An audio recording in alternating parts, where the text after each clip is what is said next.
Kita mulai saja ya. Tolong dibuka videonya ya. Ini saja lewat 15 menit malah ya.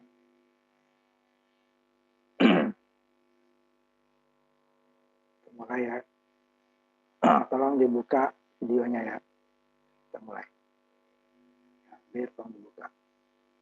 Kita masuk sekarang ke pembangkit listrik tenaga air. Pembangkit listrik tenaga air adalah satu-satunya pembangkit listrik konvensional yang tidak menggunakan panas. Yang lain itu panas, batu bara jelas panas. Yang pakai minyak juga panas, bahkan minyak untuk pembakar apa gas atau untuk diesel ya sama panas. Kemudian nuklir juga dia menghasilkan panas ya, dia sama dengan uap, cuman dia di pembakaran boilernya, pemanasan boilernya bukan dengan pembakaran, tapi dia dengan tubulan sel, tapi akibatnya juga thermal ya panas.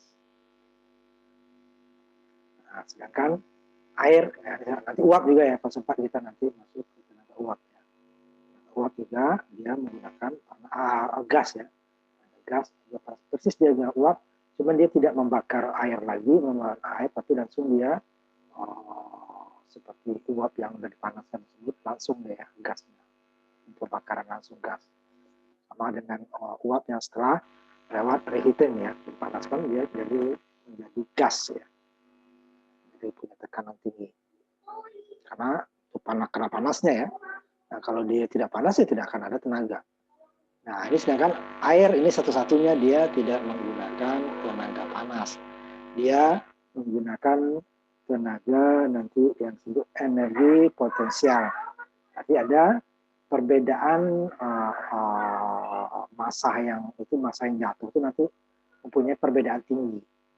Nah, perbedaan ketinggian ya. Tapi ada massa. Nah, massanya adalah debit air nanti ya. Massa seperti itu juga semua juga ada massanya kan, bahan bakarnya. Nah, ini dia debit air. Dan dia tidak berubah. Nah, bedanya dengan yang lain, kalau umpama batu bara, dia setelah menjadi panas kan, dia akan menjadi bahan bakarnya ya, menjadi abu, panas, kemudian ada sisanya abu, debu, ya kan, asap. Begitu juga dengan minyak. Dia setelah menjadi menghasilkan panas, menghasilkan tekanan, outputnya menjadi salah satunya adalah asap, gitu ya. Asap dan ada jaga yang lainnya ya. Lainnya bahan-bahan kimia lainnya seperti karbon monoksida, ya, tidak kelihatan. Tapi kalau air dia setelah memutar turbin tidak tetap jadi air. Cuman ketinggiannya sudah turun dari puncak waduk, nanti sudah menjadi di bawah ya.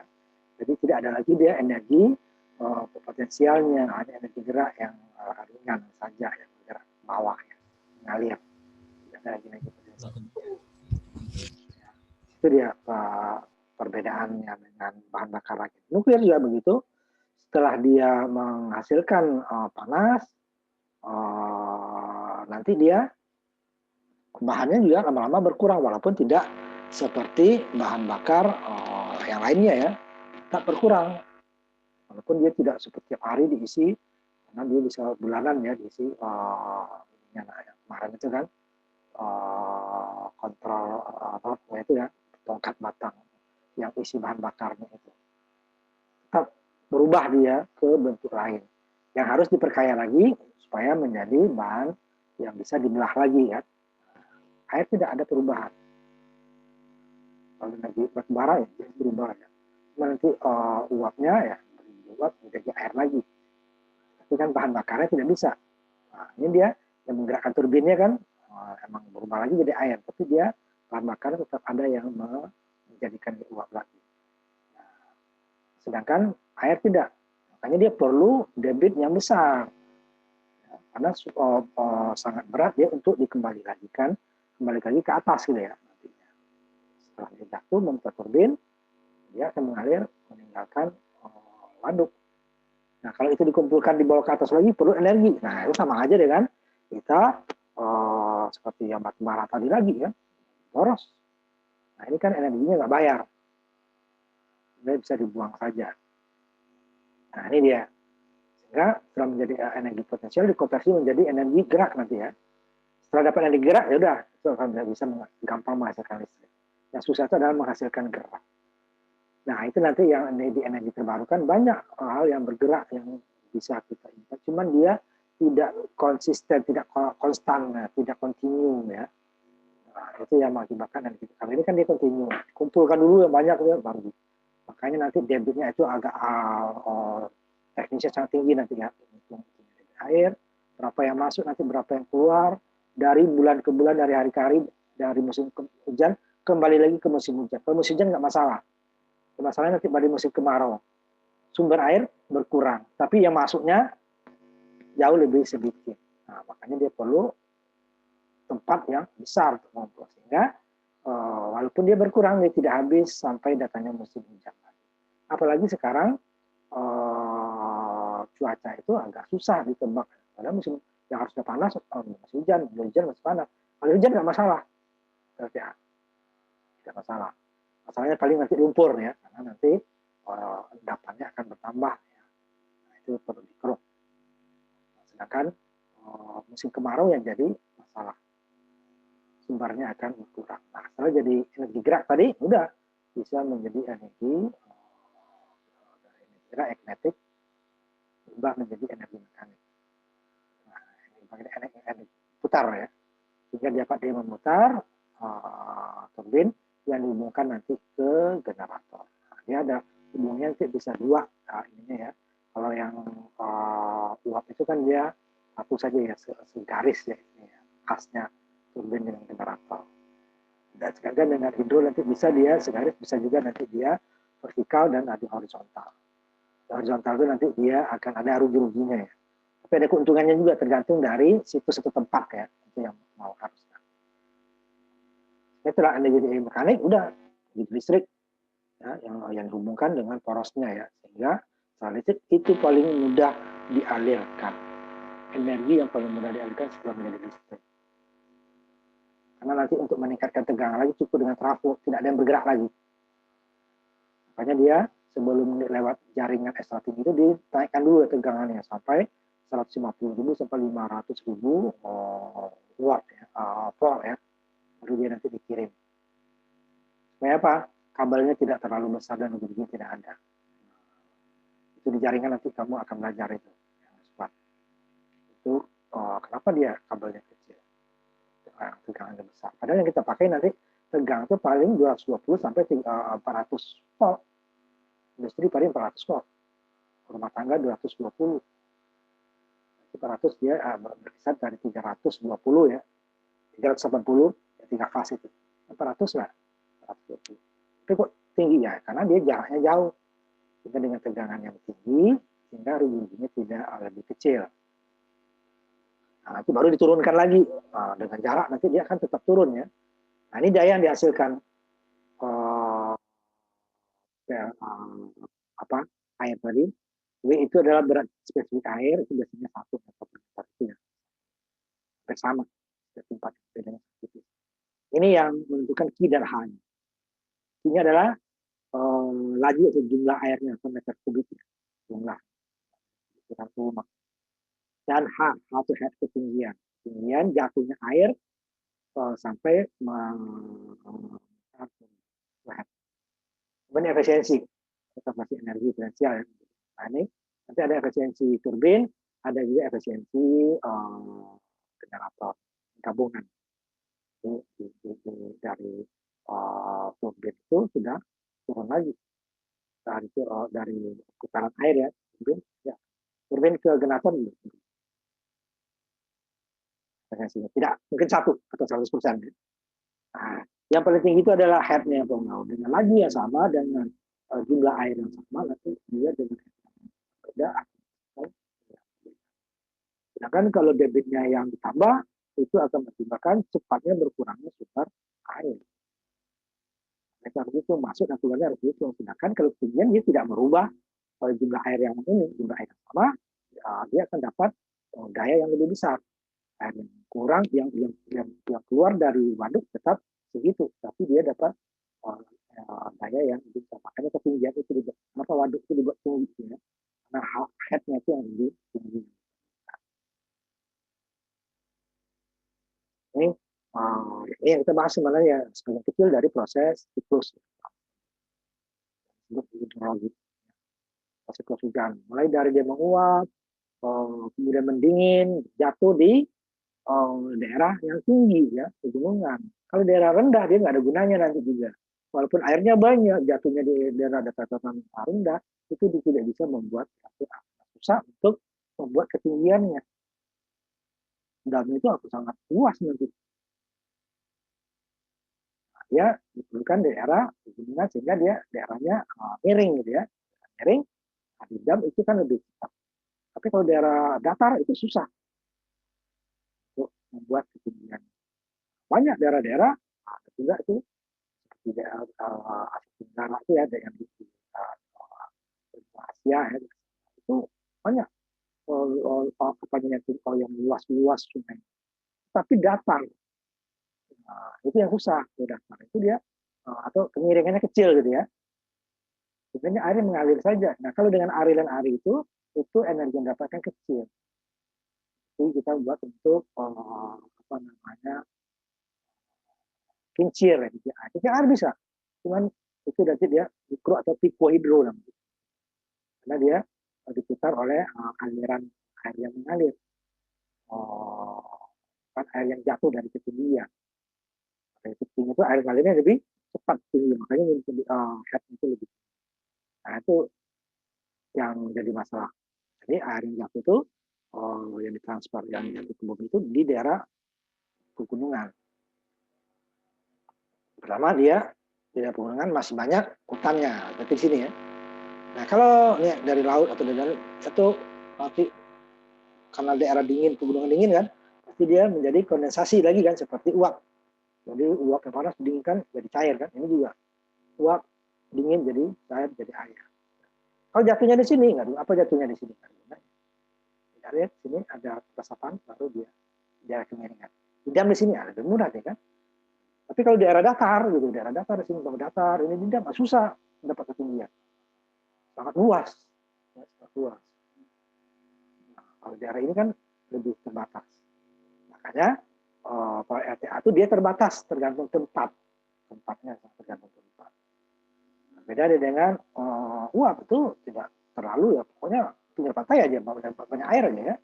Walaupun datar yang dicari. Bisa apalagi nuklir juga sama dengan uap ya. Tapi kalau tidak, jadi turbinnya yang bergerak ke arah danaunya atau ke arah tempat mau bikin waduknya. Nah, bisa dia kita arahkan pokoknya lah situ ketinggian. Tetap itu cipta hujan saja ya jatuh. Nah, ini dari curah hujan yang jatuh itu ya, sekitar 2/3-nya itu yang mencapai permukaan yang jatuh ke tanah itu akan dikembali ke atmosfer oleh penguapan ya dari permukaan air, tanah, tumbuhan, dan sebagian besar dari laut tentunya yang karena luasannya paling luas. Jatuh kembalikan lagi. Sebagian yang tersimpan di tanah itu kalau dia di daerah banyak pohon. Kalau langsung ke laut lagi itu muat lagi. Nah, itu yang bisa kesimpan, yang bisa dipergunakan pada saat musim kemarau. Makanya di daerah PLTA nanti di ujungnya itu harus daerah penyimpanan air gitu ya. Ya, yang artinya harus daerah hutan. Nah, makanya dia PLTA di ujungnya itu hutan lindung.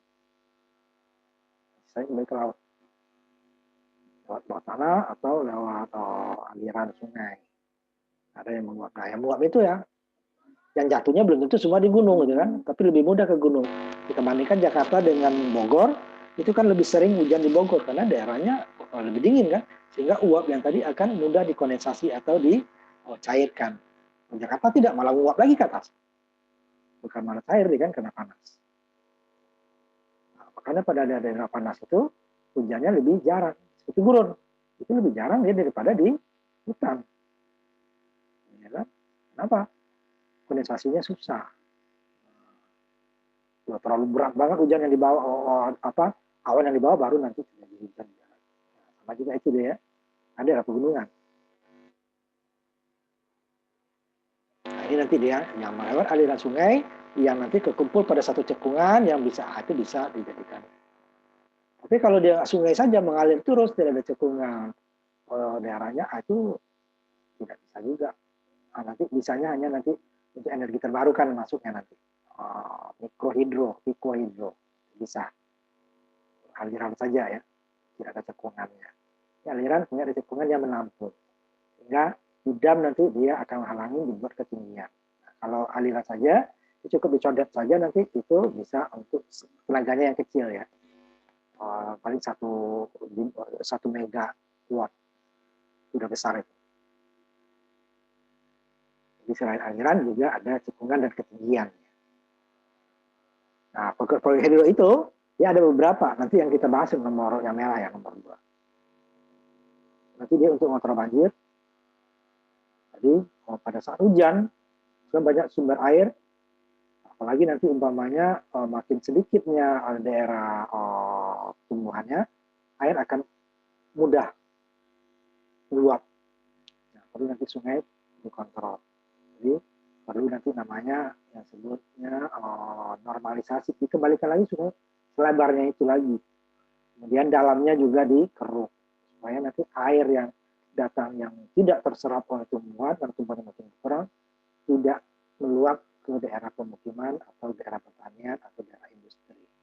Tapi kalau sungainya juga makin berkurang, udah meluap kemana-mana karena air akan mencari tempat yang rendah. Kalau dia tidak bisa mengalir, dia tetap akan berkurang. Karena datangnya yang dari atas akan pasti menuju ke bawah kan, hujan itu tetap dari atas menuju ke bawah. Maka tidak bisa kita salahkan orang yang di atas kok nebang pohon, nggak bisa. Sana dia nebang pohon ya udah, bukan di daerah jurisdiksi kita gitu kan, ya udah berarti kita sungainya yang diperluas. Seperti di negeri Belanda, dia itu banyak daerah dia yang di bawah permukaan laut, tetapi tidak banjir. Karena bisa jatuh sungainya sampai di ujungnya dipompa dong, karena tidak mungkin dia yang rendah naik ke atas laut kan, dipompa. Tapi dia yang di daerah pemukimannya mengalirnya lancar sampai di ujung baru dipompa. Nah kalau dipompa kan yang di hulu akan ngalir terus kan. Tapi kalau nggak dipompa, yang di hulu akan mengendangi yang di hilir.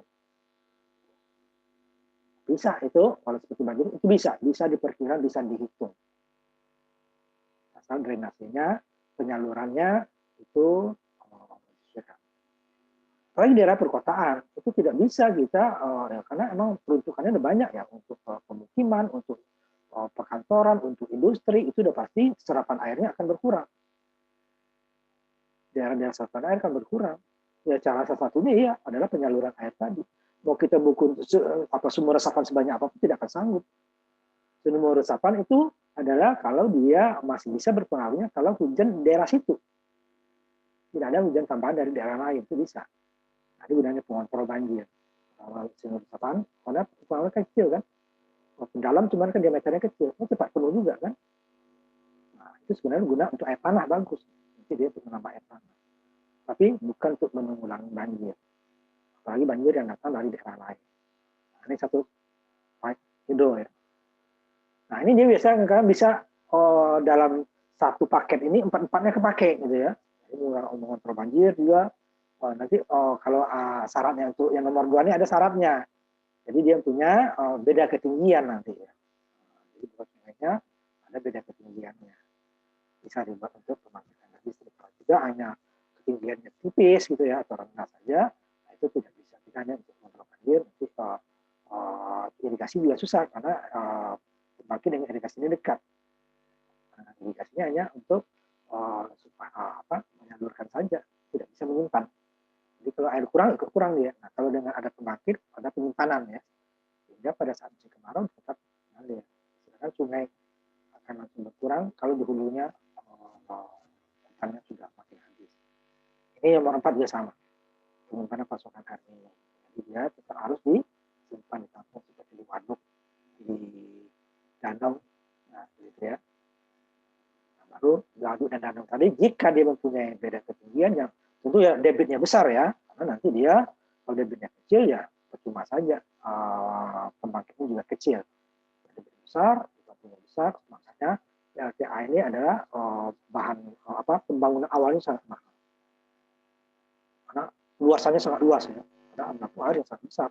Karena sumber air itu tidak yang keluar dan yang masuk lebih banyak keluarnya gitu ya. Makanya perlu ditampung dulu, disimpan dulu pada musim hujan gitu dia. Nah, kemudian pada musim hujan besar umpamanya, itu kelebihannya tidak bisa juga ditampung lagi karena masalah struktur dari bendungan tidak sanggup, terpaksa dibuang juga. Itu sama kita membuang energi. Nah, ini karena sebenarnya itu termasuk energi terbarukan ya, karena dia datangnya terus menerus kan nanti. Dia datang lagi, dia datang lagi. Itu tidak bisa disimpan, terpaksa dibuang. Karena penyimpanan itu butuh dana yang sangat besar lagi, sangat luas ya. Tidak ada yang pada musim hujan itu yang keluar, kecuali yang keluar untuk pembangkitan listrik. Nah, itu akan susah sangat besar ya. Masa dibuang, kalau ini damnya akan bisa jebol ya, karena pasti walaupun sipil tidak sipil itu ada batasnya ya. Jadi untuk pengembangan tadi yang banyak ya, semakin banyaknya membutuhkan listrik ya, tidak segala macam. Semakin berkembangnya tingkatnya suatu daerah, suatu negara pasti membutuhkan energi listrik untuk meningkatkan pertumbuhan ekonomi untuk energi listrik. Nah, energi listriknya ya, bukan batubara apanya, itu kan gimana membangkitkannya. Nah, kalau nggak ada air, ya terpaksa batubara kan energi fosil makin berkurang. Menurut pengetahuan manusia ya, yang diambil itu tidak akan bertambah karena dia prosesnya sangat lama. Minyak, gas, sama batubara itu sangat menjadi minyak bahan fosil itu dia menjadi sangat lama. Menurut sampai ilmu manusia sampai sekarang ya, atau nanti teknologi makin berkembang. Nah, tapi gas bisa juga diciptakan, biogas gitu ya, bisa. Cuman dia sama tadi terbatas. Ini dia tenaga air ya, karena makanya dia dibuat yang besar. Karena itu tadi biayanya mahal, itu tempat yang besar. Karena nanti dia masuk ke industri besar ya, tenaga listrik untuk beban dasar. Untuk digabung dengan jenis-jenis pembangkit lainnya. Dan dia tidak memerlukan pembelian energi untuk menggerakkannya. Energi awal doang ya, sama maintenance. Kalau pembangkit lain, setiap saat dia perlu beli energi. Ini biayanya perlu karena biayanya sangat mahal ya, ukuran besar untuk fisik bangunan sipilnya ya. Kalau yang trafo generator sama turbin itu hampir sama dengan pembangkit lain. Ini pembangunan sipilnya karena butuh dam yang tinggi dan harus kuat dan ukuran sangat besar ya, karena dia diperhitungkan tidak sepanjang tahun bekerja. Paling pada musim kemarau dikurangi saja ya. Nah, dia juga nanti pasti tergantung juga pada musim ya. Hujan, terus musim kemarau bisa berkurang. Makanya itunya tidak ada PLTA itu dibuat satu turbin, jadi dia berderet gitu ya. Dan nanti kalau makin berkurang debit air pada musim kemarau karena keluarnya terus menerus kan, setiap detik keluar, tapi yang datang makin berkurang karena mungkin hujan turun kurang. Jadi hanya dari mata air, jadi kalau di hulunya makin sedikit, hutannya ya makin cepat ya habisnya. Modalnya yang besar. Sebenarnya kalau transmisi sekarang itu udah bisa ya. Dimanapun orang akan mau sekarang. Karena itu hanya tidak seperti pembangunan pembangkit yang setiap saat dibayar ya. Utamanya jaringan itu kan tahunan karena maintenance saja kan. Dan ini lebih cepat untuk bebannya. Faktornya dia sangat andal ya, 24 jam kerja 365 hari setahun. Pemeliharaan dan operasinya sangat rendah. Cuman pembangunan awalnya yang mahal. pembangkit dapat disinkronkan ya dalam 4 menit. Tidak perlu menunggu. Tadi umpamanya kalau ada turbin yang diperbaiki, setelah dia diperbaiki, dinyalakan lagi, tidak perlu waktu lama. Beda dengan uap. Kalau boilernya, apalagi kalau boilernya yang diperbaiki, itu udah itu waktu lama. Dengan mudah divariasikan. Kalau umpamanya, siang hari berkurang, udah beberapa turbin dimatikan. Sehingga debit air tetap, ya kan? Tidak berkurang untuk itu. Kecuali air tadi yang melimpah tadi gitu ya. Nanti perlu lagi, langsung dinyalakan. Waktu yang cepat dia udah standby. Kerugian standby-nya kecil. Tidak ada biaya bahan bakar karena air nggak beli gitu masalahnya kan. Tidak beli.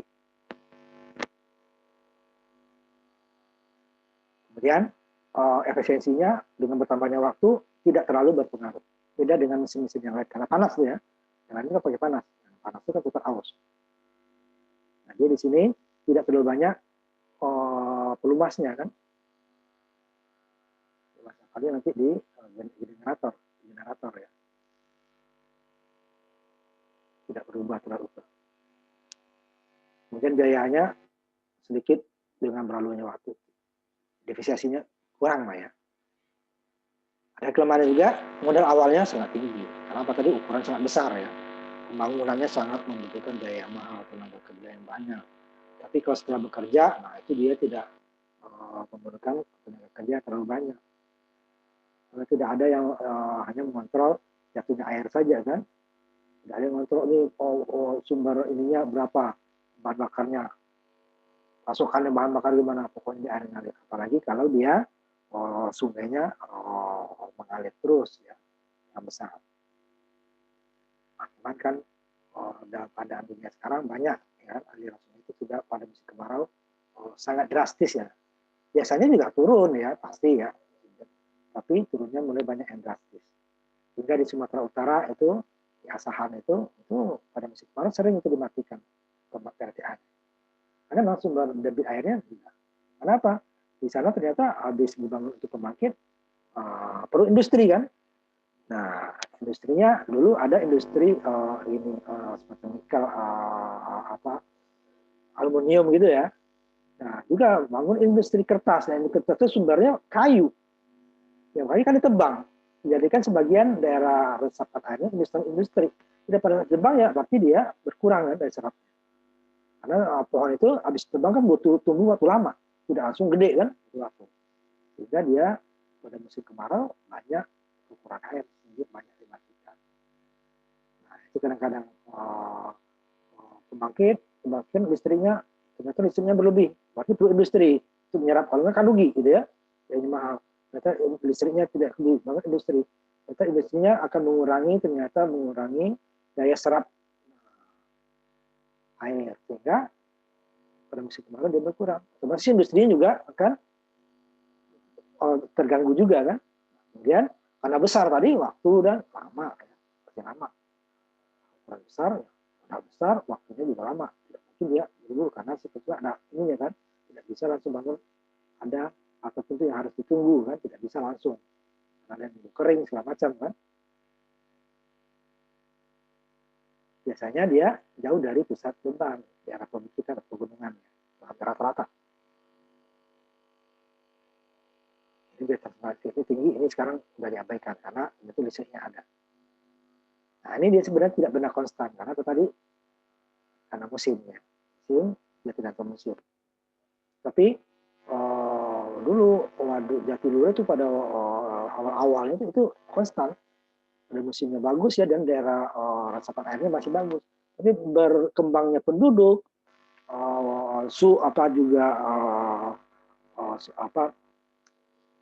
musim juga berubah, ya itu kejadian juga pengurangan.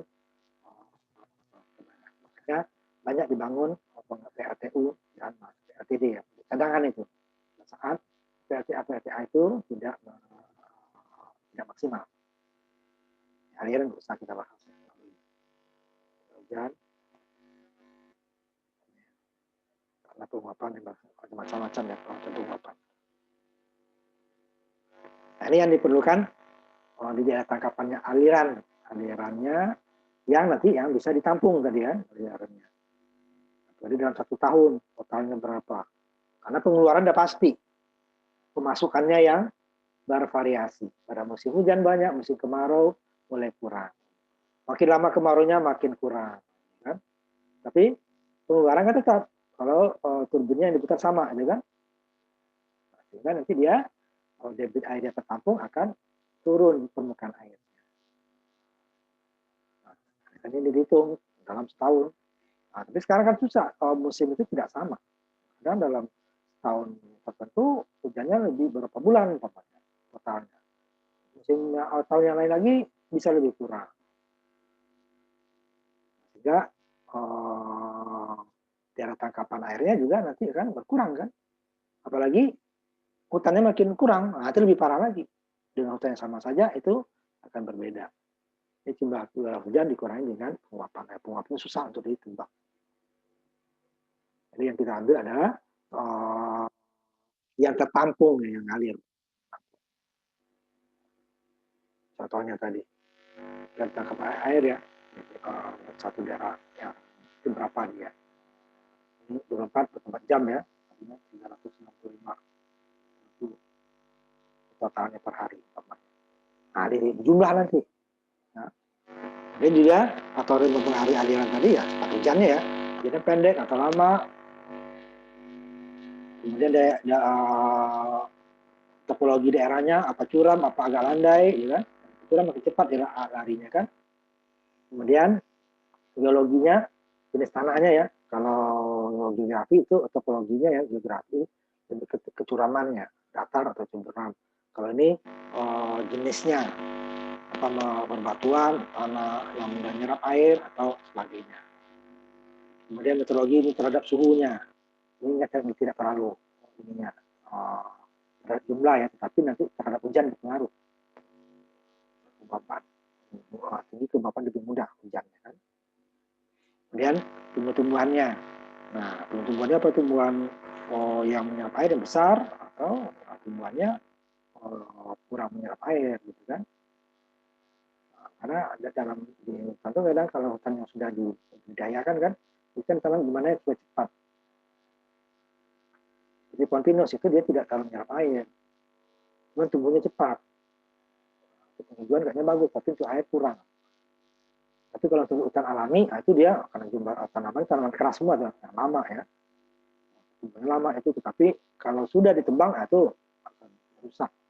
Karena untuk dapat tumbuh itu butuh waktu yang lama, apalagi kayu-kayu keras tadi yang menyimpan banyak air pada kemarau yang akan dialirkan. Kemudian ukuran dan bentuk daerahnya, apakah memanjang, melebar, atau kayak lingkaran gitu ya. Nah, sebenarnya kayak lingkaran yang lebih memungkinkan untuk penampungan. Kemudian baru pengukuran air ini dari catatan curah hujan dari Badan Meteorologi gitu ya. Berapa ini per tahun? Ini daerah koefisien alirannya.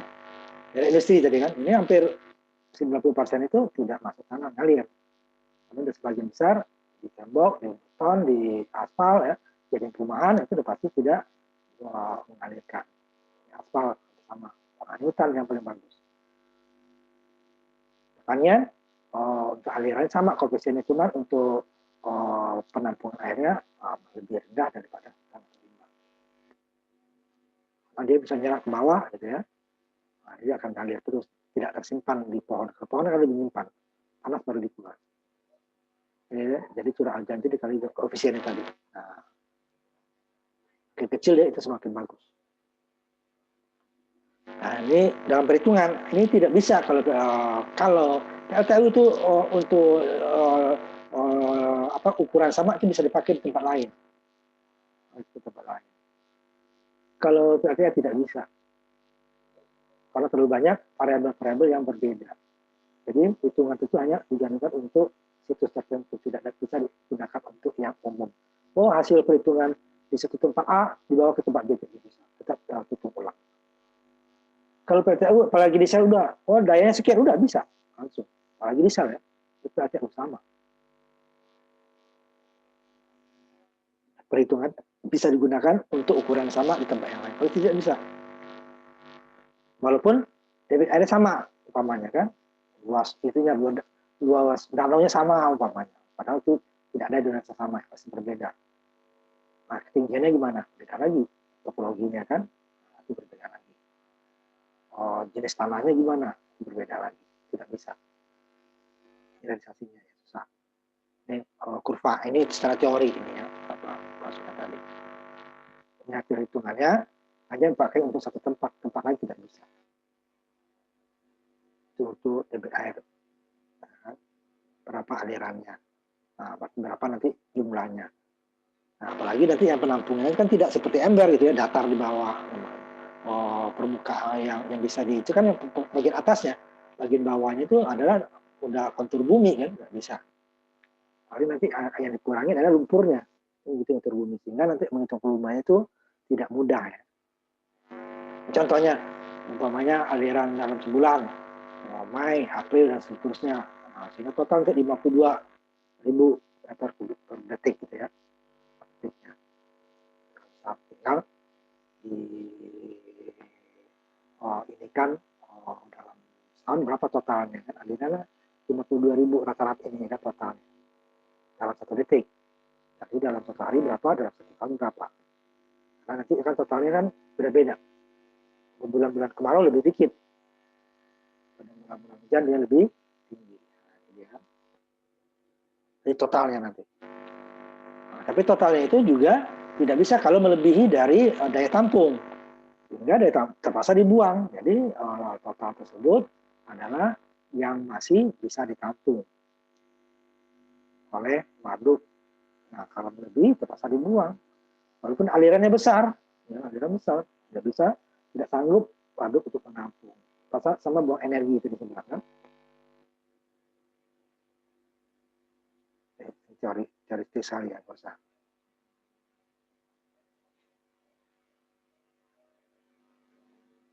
Juga jumlah air yang disimpan di waduk ini ada grafnya. Itu walaupun tidak tepat itu ya. Tapi kalau pengeluaran udah pasti. Diameter tabungnya sekian. Berarti satu detiknya berarti sekian debitnya kan, berarti satu hari berapa, satu bulan berapa, satu tahun berapa, dikali berapa, ada pasti keluarnya ya. Cuman yang jumlahnya itu susah. Topologinya waduk itu kan tidak seperti ember, bergelombang, tingginya nggak sama, kemudian panjang lebar itunya juga nggak sama, jadi ini perkiraan. Nah, makanya biasanya data-data dari, makanya ketinggian air itu yang jadi patokan. Ketinggian air ini sekian, dalam setahun ini berapa diturunnya nanti. Nah, itu baru perkiraan. Tapi kan lama-lama itu juga akan berubah, karena nanti di bawahnya endapan bertambah kan, karena di aliran sungai ya. Itu kan apa aja masuk. Sehingga nanti volume totalnya sama, cuman di bawahnya sudah ada endapan, sehingga airnya akan berkurang.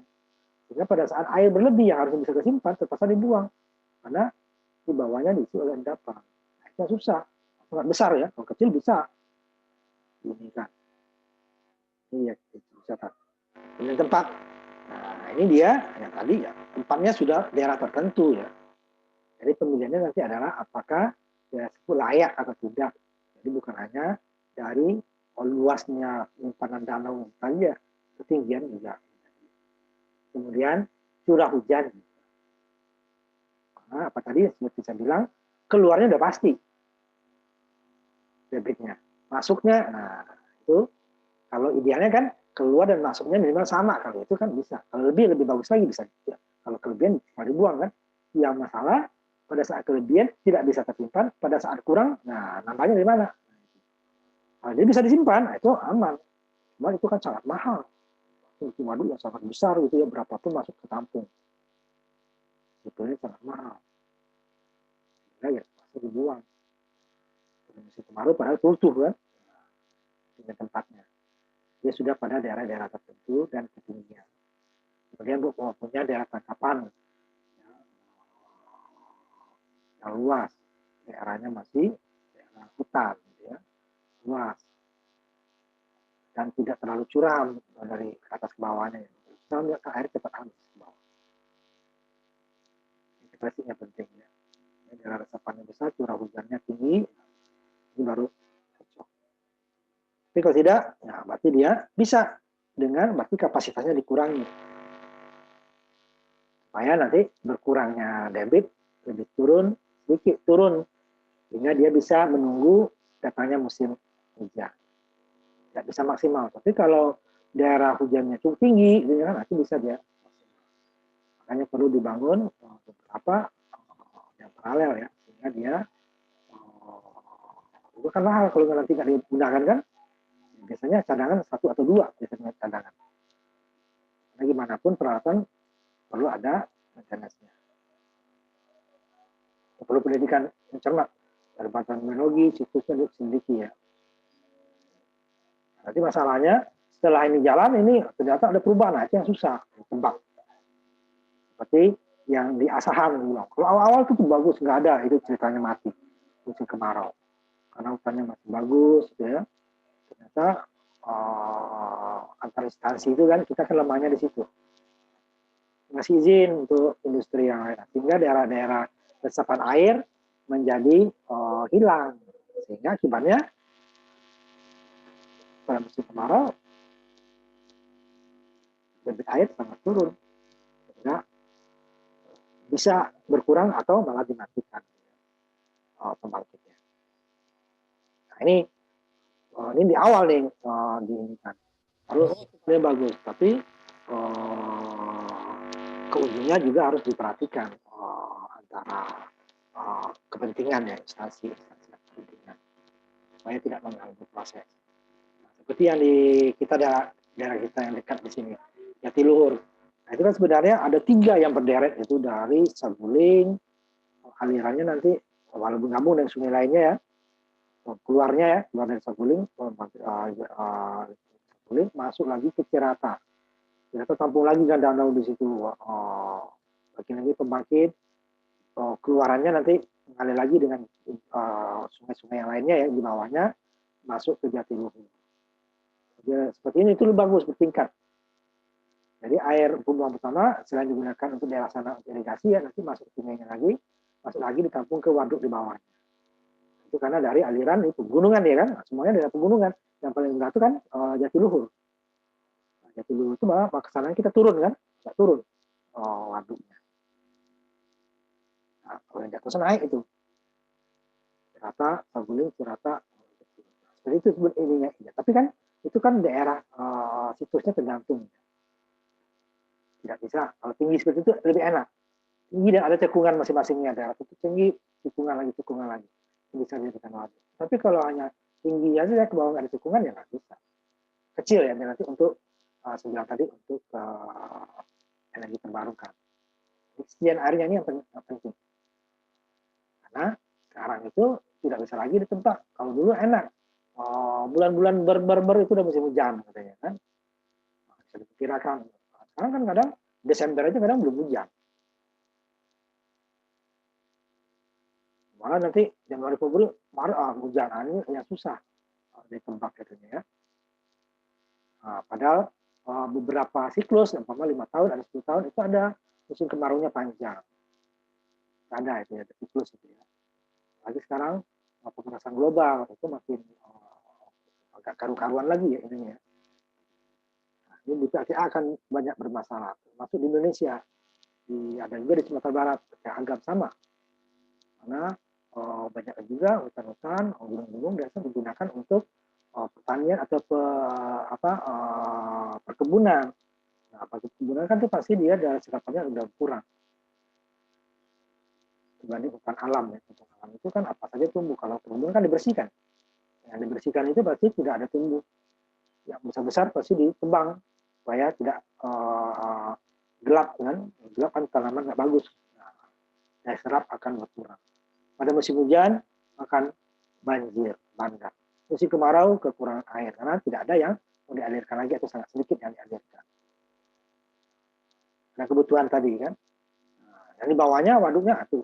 Makanya pemerintah itu dari awal sebenarnya sudah mulai bahwa di daerah serapan air PLTA itu dijadikan hutan lindung. Tapi ya kebutuhan ekonomi juga perlu antar instansi juga berebut. Di samping perubahan cuaca tadi ya.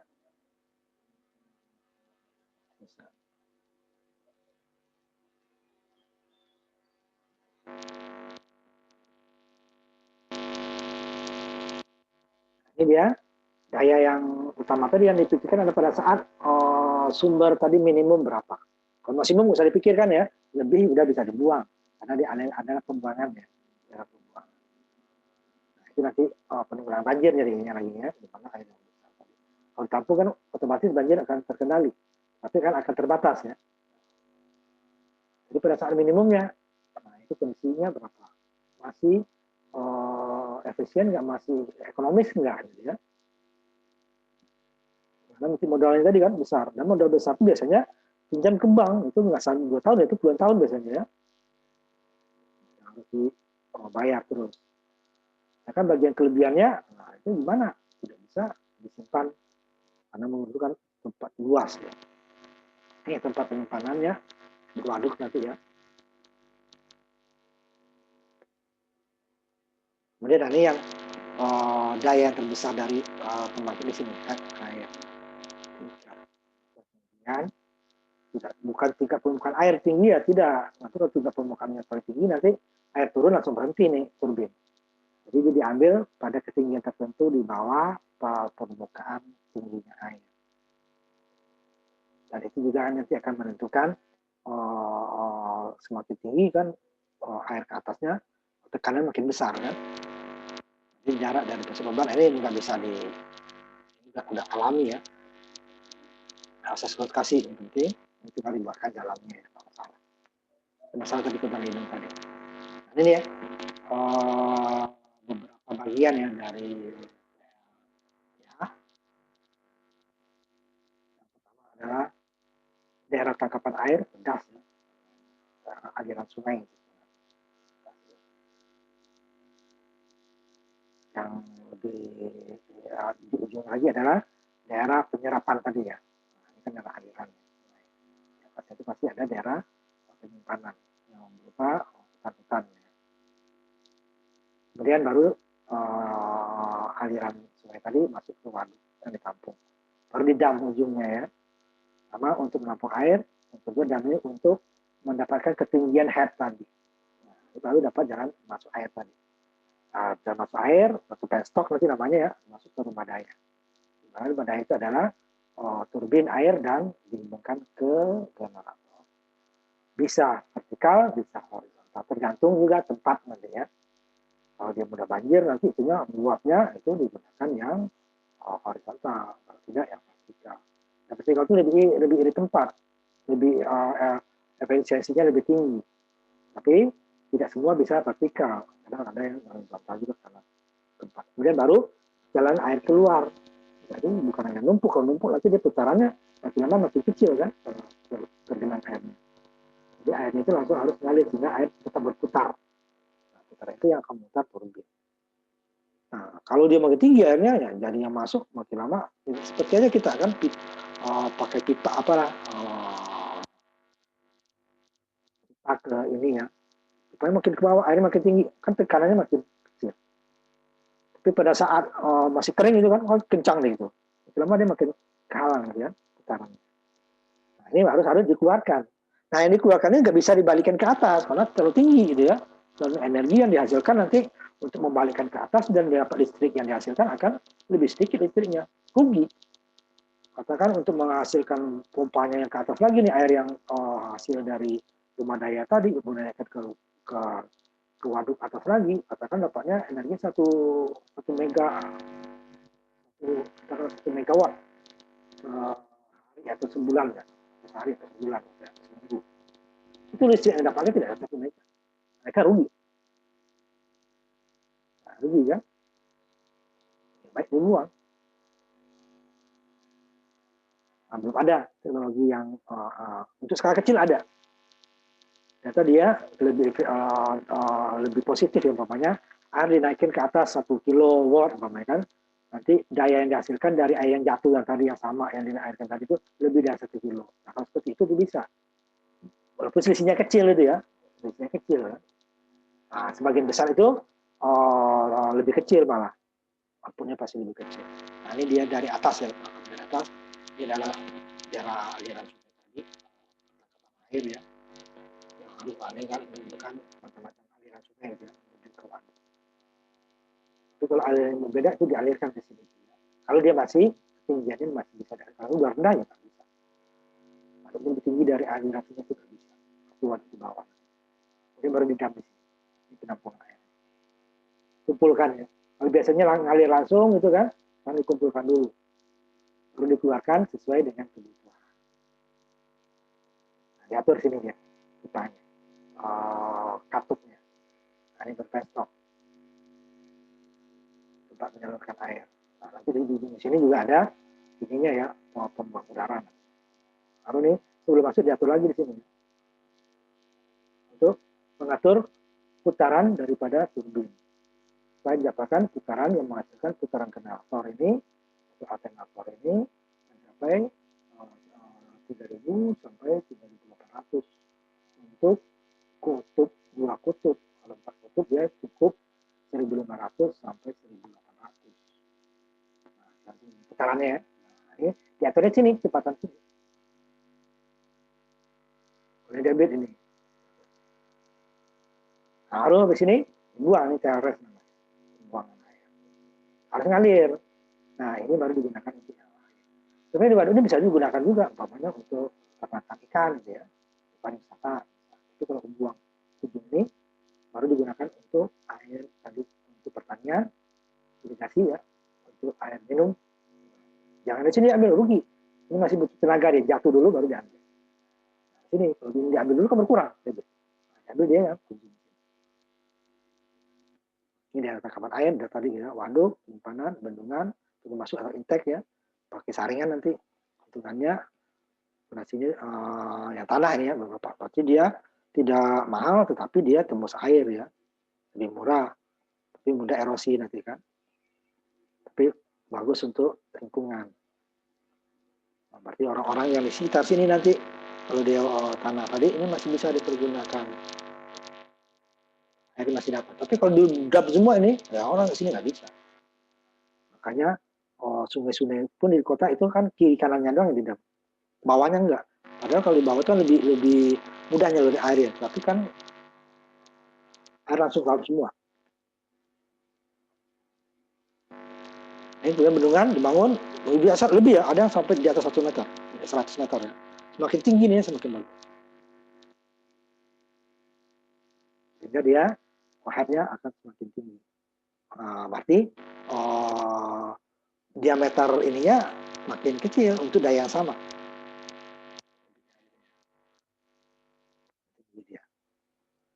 Volumenya makin kecil. Benar tanah ini kerugiannya, ini keuntungannya mudah. Ini ya rebas tadi ya. Apa tentu. Jadi pada musim kemarau banyak lebih cepat hilangnya. Tapi itu tidak mungkin kita bendungan itu 100% sekelilingnya beton, nggak mungkin karena sangat luas ya, kilometeran itu gimana mau di makanya di bagian ujung saja jadi yang lainnya alami. Ada juga yang hampir semuanya itu alami, tinggal dibikin penstoknya di ujung sini, ini alami terbentuk gitu ya, terbentuk kayak danau gitu ya. Di sininya ada, biasanya jaraknya agak jauh ya, nah, buat terowongan. Ini ininya dia ada gunung di sini, ini baru rendahnya di sini. Tapi yang langsung seperti ini nggak ada, jarang. Biasanya ada daerah cekungan sini kan sekitarnya masih gunung. Baru dapat cekungan kan, baru ditembus ke terowongan. Nah, baru di ujungnya ada yang rendah untuk headnya. Nanti ada contoh di belakang gitu ya. Itu dia. Beberapa bentuk-bentuk daripada untuk dam ya. Karena ini debitnya sangat besar, makanya harus kuat. Ini yang bikinan ya, ini yang bikinan. Kalau yang dari danau tadi sudah alami, tinggal ke bawahnya dicari pembuangannya yang untuk cari head. Ini bisa dibangun. Kalau ini nggak didap tadi ini ada langsung sini kan. Ini baru dia dibuat ketinggian, dinampung. Nah, ini baru nanti dibikin dan stoknya. Tempat. aliran. Nah, asalnya ini buat dam tinggi dia, waktu perlu waktu kan, itu dibuang. Irigasi juga gitu, umpamanya daerah sawahnya di atas ini, sungainya di bawah, di dam dulu, air naik kan, nah, baru dia sudah lebih tinggi dari ini baru dialirkan. Nah, sisanya baru masuk ke sini. Dengan seperti itu ya, dengan untuk irigasi juga. Sungainya di bawah sawah atau daerah pertanian, nah, di dam dulu.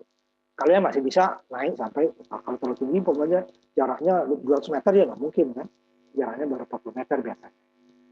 Nah, sekarang sampai belasan meter sampai 40 meter gitu kan, bisa di dam air naik, baru dialirkan. Itu kan gratis energinya daripada di pompa.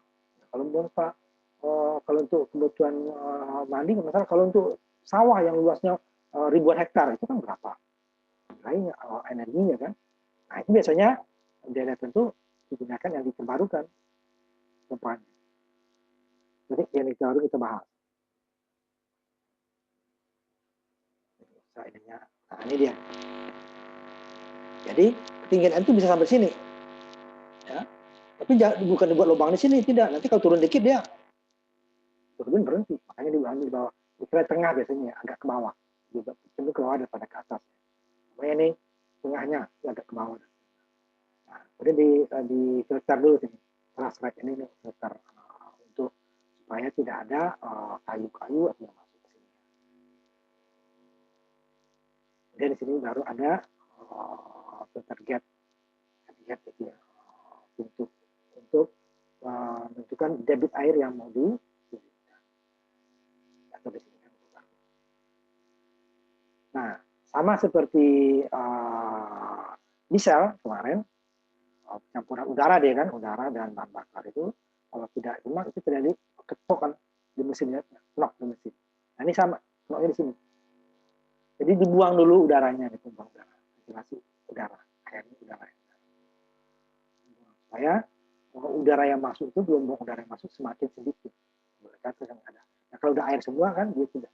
Kan berbeda nanti kan, kalau kita di bus motor atau mobil gitu kan, kelihatan gitu kan, kalau lembu-lembunya ada, tenaganya akan kurang. Dia malah bergerak. Nah ini ketokan palu nanti ini berbahaya. Kalau ini kan statis, gerak, dibuang air udaranya. Sehingga yang kesini itu udah menjadi air tanpa gelembung yang masih bisa ditoleransi ya, masuk disaring dulu, kemudian dibuang udaranya masuk ke kanan ya, jadi kan press stop.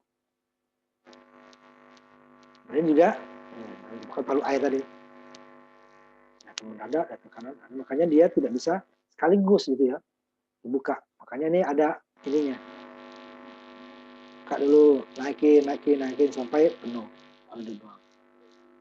Kemudian dia juga di bawahnya tadi, nah tidak langsung kan dua tadi kan, katupnya ya, saya lihat lagi. Nah ini katup yang di atas tadi yang saya ceritakan. Ini juga ada, dia mau masuk ke turbin juga ada katup. Langsung ini nggak boleh langsung dulu, ini buang dulu. Udah stabil ini baru masuk ke turbin. Tidak nanti bahaya. Udah stabil dia baru. Nah itu kalau yang seperti ini, saya pernah lihat yang cuman mikrohidro ya. Kalau yang api kan besar sekali, nggak bisa kelihatan. Langsung dia stabil dia, nah, karena nanti kan ada di bawahnya alat ukurnya kan, stabil kan. Udah putar apanya, kecepatan air udah konstan itu baru. Nanti ada nih flow meter di bawahnya. Oh udah konstan. Jadi nggak bisa sekaligus itu ya. Jadi dia kanan tadi nanti dia bisa merusak penstop. Bukan mahal. Nah, baru masuk ke rumah daya. Nah, setelah dia memutar turbin, nanti baru di rumah daya harus dikeluarkan. Rest namanya, jangan keluar air. Nah, ini besar ya. Nah, ini tadi udah efektif tadi. Jadi kan W, Q, H, efisiensi kan. Nah, ini efisiensi itu adalah efisiensi turbin dan dikali efisiensi generator. Masing-masing punya efisiensi gitu ya. Turbin, generator. Yang besarnya ini. Kalau ini berbahaya dia kalau dibesarin. Nguras air nanti. Nah, ini tetap ininya yang akan tinggi. Sehingga dengan diameter penstock yang lebih kecil, dengan debit yang sama, dapat daya. Di sini berapa debitnya, berapa ketinggiannya, nanti baru daya yang di sekian. Berarti turbinnya ukuran sekian, generator ukuran sekian. Itu satu penstock ya. Kalau debit itunya biasanya banyak. Yang pagi ini saya berhenti di sini karena ini ya. Bisa lanjutin lagi. Jenisnya ya, klasifikasinya. Jadi ada beberapa ininya ya, ketinggiannya nanti.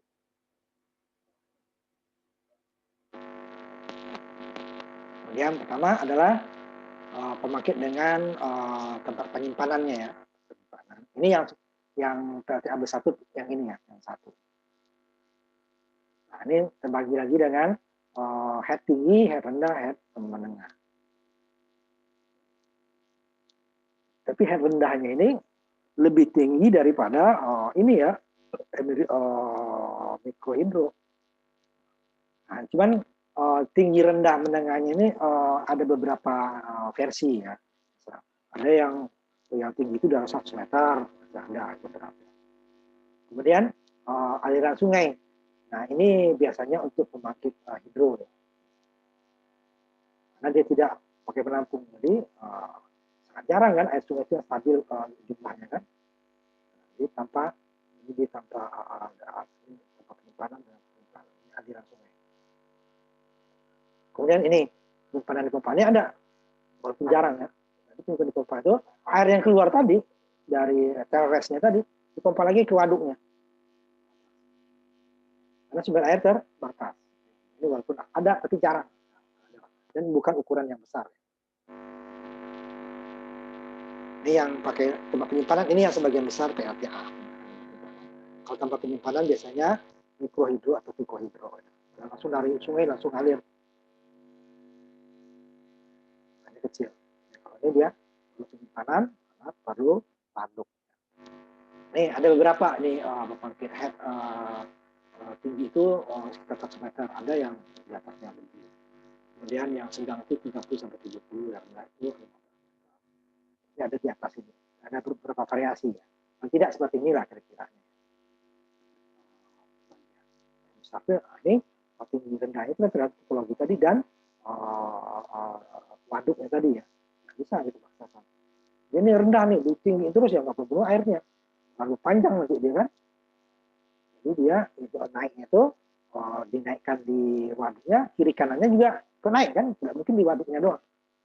Jadi jika kiri kanannya rendah, ininya dinaikkan ya nggak bisa. Harus kiri kanannya tambah lagi, itu tidak akan bisa. Atau sangat mahal, bisa sangat mahal. Tidak ekonomis. Makanya dia kenaikan ketinggian sini di samping kiri dan kanannya juga cukup tinggi gitu ya. Ini biasanya di daerah cekung gitu ya, cekung. Sehingga yang perlu ini di ujungnya saja, ujung keluarnya ya, bukan kiri kanan depan. Ini depannya doang. Kalau di belakangnya kan tempat masuk air ya.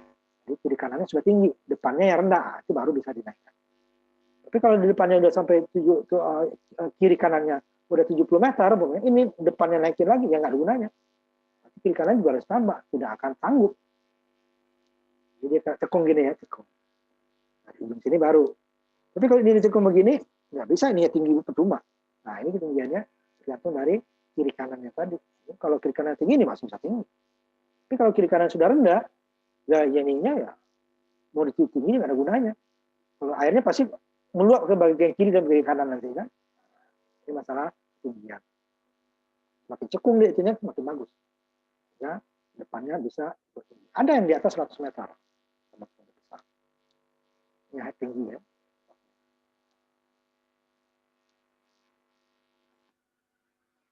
Nah, ini yang seperti saya bilang tadi. Ini yang alami nih. Waduknya sini tidak didam. Ini sudah kayak ember gitu ya, kayak mangkok gitu ya. Nah, ini gunung, di sini gunung juga sini. Nah, ini dia bikin saluran tembusan ke sini, terowongan. Ini ada yang rendah ya. Tapi kalau di sini juga datar gitu, ini nggak bisa. Ini waduk udah begini. Ini gunung lagi, ini datar aja. Itu nggak bisa. Ada juga nanti bisa itunya dibuat ke dalam tanah ya. Tapi kan di ujungnya tetap ada keluarannya nanti batas. Di tanah ada. vertikal di sini. Di sini ya, ini kan katanya datar, bawa ke datar. Ini benar. Tapi kan tetap ada nanti terresnya air pembuangannya kan. Kalau hanya sebenarnya sini nih dalam tanah sini. Ini kan pembuangannya jauhan.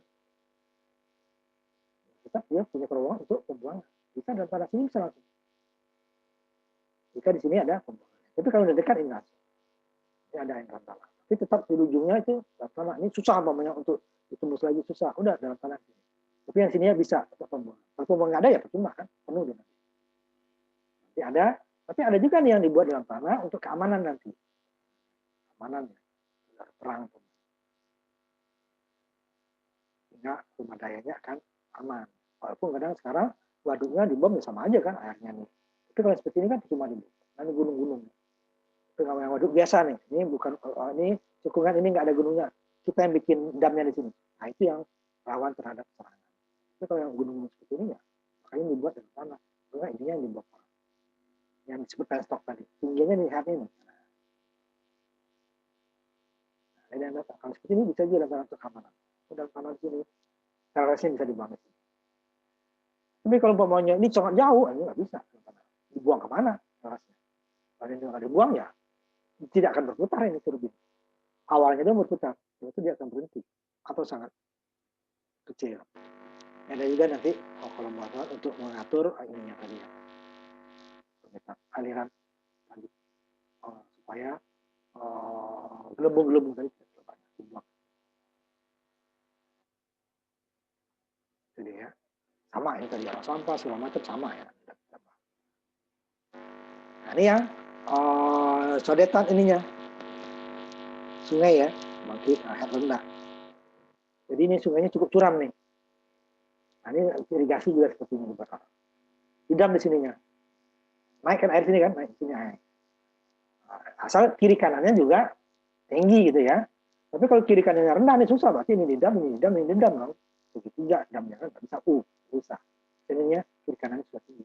Tapi kalau kiri kanannya datar juga, ini cukup curam bapaknya itu percuma didam. Tidak banyak air. Nah, ini gunanya didam adalah supaya nanti airnya air naik, gitu kan? Kemudian supaya dapat ketinggian headnya. Nah, ini biasanya untuk head rendah. Yang besar-besar biasanya yang head tinggi yang danau deh. Peningkat sungai. Nah, nanti baru nanti dia dapat ketinggian. Ini tinggi ini kan, baru dibuang sini. Air naik kan, buang untuk headnya ini kanal. Banyak parahasnya di sini. Tapi kalau ininya juga rendah, ini nggak ada gunanya. Nah, biasanya kalau rendah nih ini digunakan langsung tanpa ini ya sedot ini mikrohidro nanti. Nah, ini kan masih belasan meter ya, masih belasan meter. Dan sini.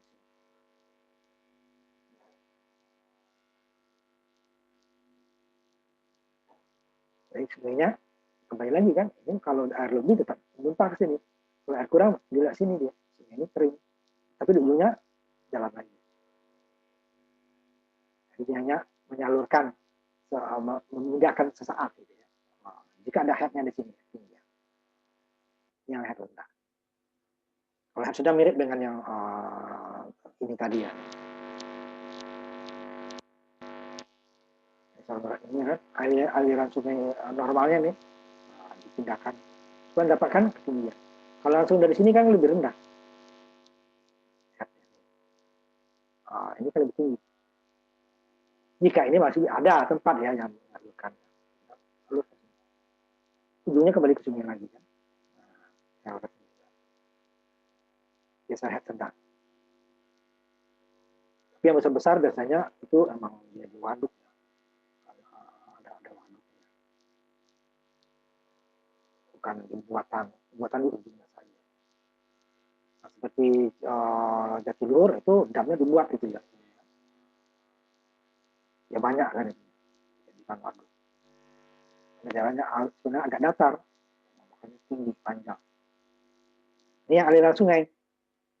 Yang sungai juga ada nanti pakai pondek atau waduk atau tanpa pondek ya. Waduk. Nah, ini yang dipompa ini jarang ya yang dipompa karena masalah efisiensi tadi. untuk daya yang mengalirkan air ke atas itu lebih besar daripada daya yang dihasilkan. Jadi ada energi lain, yang umpamanya ada energi angin di situ untuk menaikkannya ya bisa. Seperti di daerah-daerah pertanian yang luas di Australia atau Amerika Utara, itu di daerah sana kan nggak ada sungai, tapi dia anginnya kencang itu memompa air tanah yang pakai angin.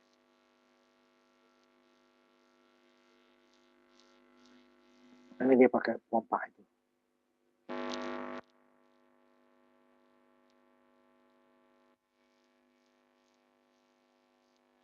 Jadi dinaikkan sebagian.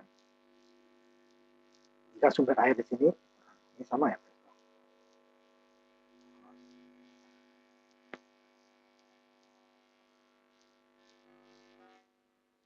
Jadi ada sistem pompa itu, cuman jumlahnya nggak banyak.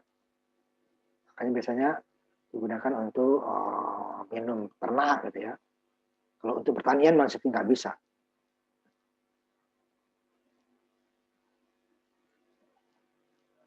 Ya, ini pengaturan. Ini yang tadi rumah daya ada nanti yang dia di dalam tanah, ada di permukaan.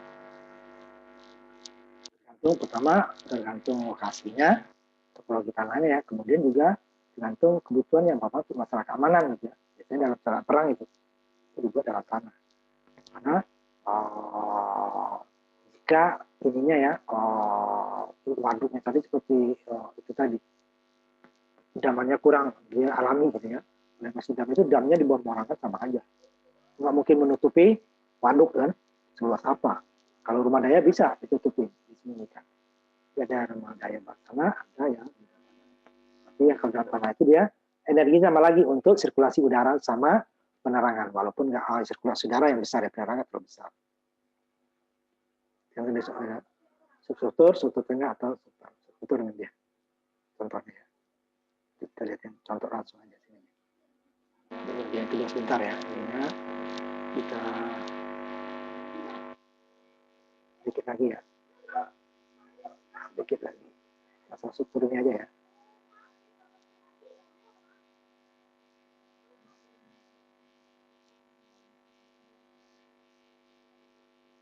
Bagian terakhir.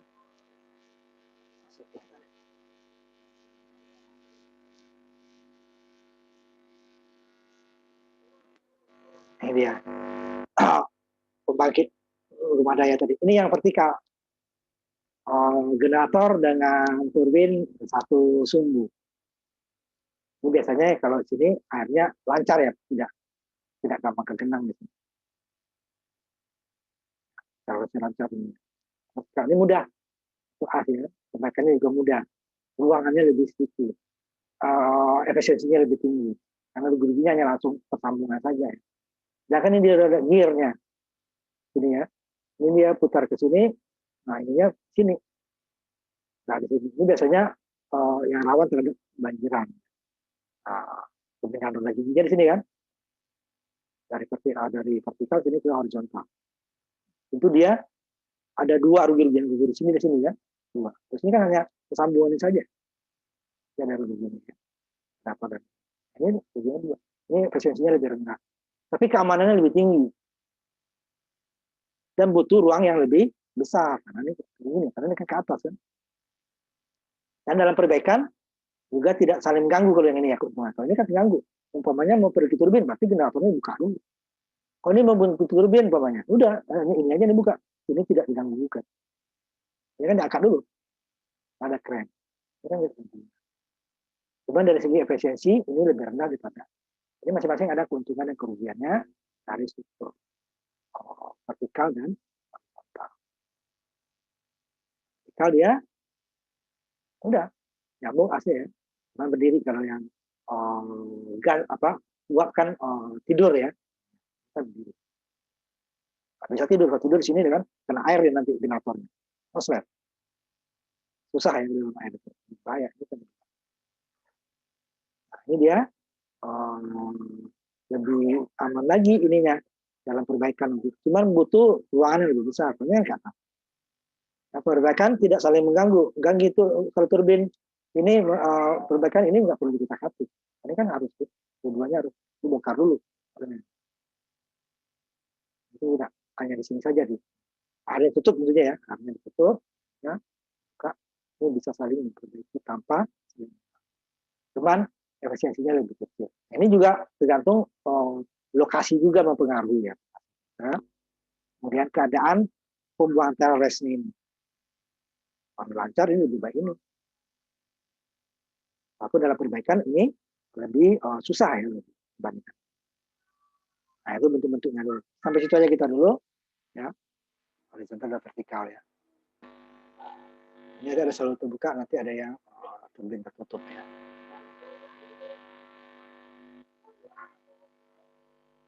Nah, kita tutup, kita kuliahnya saya bilang tadi sampai tanggal itu ya, tanggal berapa?